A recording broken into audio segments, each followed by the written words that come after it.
ఒకసారి some observe చేయండి. SI ఎగ్జామ్లో అడిగాడు. ఫస్ట్ వెంకటేష్ సౌత్ 40 వెళ్ళాడంట, తర్వాత ఈస్ట్ 70 అంట, తర్వాత సౌత్ 40 అంట, తర్వాత వెస్ట్ 70 అంట. అయితే ఏమడుగుతున్నాడంటే in which direction and how long distance from starting point. చాలా ఇంపార్టెంట్ నన్ను అడిగింది.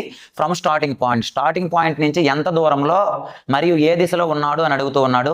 ఇటువంటివి ఎప్పుడైనా ఇచ్చినప్పుడు ఎప్పుడైనా సరే ఆపోజిట్ సేమ్ వాల్యూస్ ఉంటే క్యాన్సిల్ అవుతాయి, లేదంటే మనకి సేమ్ డైరెక్షన్ ఉంటే యాడ్ అవుతాయి. ఎలా అంటే ఈస్ట్కి ఎప్పుడు వెస్ట్ ఆపోజిట్ కాబట్టి సేమ్ వాల్యూస్ ఉంటే క్యాన్సిల్ అవుతాయి, అలాగే సౌత్కు నార్త్ ఆపోజిట్ కాబట్టి సేమ్ వాల్యూస్ ఉంటే క్యాన్సిల్ అవుతాయి. ఒకవేళ సౌత్ ఉంటే యాడ్ అవుతాయి, అలానే వెస్ట్ ఉన్న నార్త్ ఉన్న యాడ్ అవుతాయి. ఇప్పుడు చూడు, ఈస్ట్ 70కి వెస్ట్ 70కి క్యాన్సిల్ అవుతుంది, ఎందుకంటే సేమ్ 70 వాల్యూస్ ఉన్నాయి కాబట్టి. మరి ఇక్కడ మిగిలిన రెండు సౌతే కాబట్టి సౌత్ 40 మనకి ఏమవుతుందంటే సౌత్ 80. ఇలా వచ్చింది ఏదైతే ఉందో అదే మన ఆన్సర్. ఇలా వచ్చినదే మనకి స్టార్టింగ్ పాయింట్ నుంచి సౌత్ డైరెక్షన్లో ఉన్నట్టు, స్టార్టింగ్ పాయింట్ నుంచి 80 మీటర్స్ డిస్టెన్స్లో ఉన్నట్టు. Thank you so much.